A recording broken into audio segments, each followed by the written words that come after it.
হঠাৎ করেই সকাল ৫:৫টায় ওঠা প্রবলেম তো হবেই, জোর করে হলেও সকালেই উঠতে হবে। এর কারণটা আমি লং ভিডিওতেই পরিষ্কার করে বলে দেবো। জয় হিন্দ বন্ধুরা, আমার স্টাডি চ্যালেঞ্জের আজ ডে 46। ভোর ৫:৫টার সময় ঘুম থেকে উঠে ফ্রেশ হয়ে খালি পেটে ২ গ্লাস জল খেয়ে পড়তে বসে পড়ি। ৫টা ১০-এ পড়তে বসেছিলাম, ৭:৩০ পর্যন্ত চলে। এই সময়টা ইউটিউব থেকে জিজ্ঞেস করছিলাম, সাথে নোটসও তুলে নিচ্ছিলাম। এই জন্য ১.৫ ঘন্টার লেকচার হলো ২.৫-৩ ঘন্টা হয়ে যায়।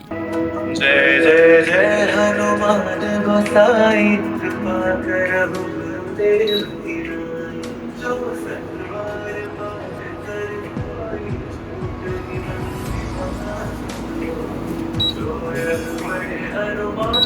মাঝে একটা ব্রেক নিয়ে ছাতু গুলিয়ে চা বানিয়ে নিই। ঘুম পেয়ে যাচ্ছিল, এই জন্যই চাটা খাওয়া। এরপর সায়েন্স নিয়ে বসি। লেকচার দেখার সাথে ইম্পর্টেন্ট কিছু পয়েন্ট থাকলে নোট করে নেওয়া। 7:20 থেকে 10:30 পর্যন্ত চলে এই স্লট। রাতে তো ঘুম কমপ্লিট হয়নি, সেজন্য খুবই ঘুম পাচ্ছিল। 10:30 থেকে 12টা পর্যন্ত 1.5 ঘন্টার মতো একটু ঘুমিয়ে নিয়েছিলাম। এরপর আজকে ওয়ার্কআউট কমপ্লিট করি আর তারপর ডিনারও কমপ্লিট করে নিই। বাসনগুলো খাওয়ার পরে ধুয়েই নিই, নয়তো জমে গেলে পরে খুব কষ্ট হয়ে যায়। লাঞ্চ কমপ্লিট করে আর ব্রেক নিয়ে নিই, পড়তে বসে পড়েছিলাম। 8টা থেকে 4:30 পর্যন্ত চলে এই স্লট। এই সময়টা ম্যাথ করছিলাম। এই দুপুরবেলার টাইমটা খুবই আনপ্রোডাক্টিভ, সেই জন্য এই সময়টা ম্যাথ রিজনিং এর মতো সাবজেক্টগুলো রাখাই বেস্ট। সন্ধ্যার মধ্যে এডিটিং কমপ্লিট করে চা আর মুড়ি দিয়ে হালকা টিফিন করে নিই। এরপর আজকে মেডিটেশন শুরু করি।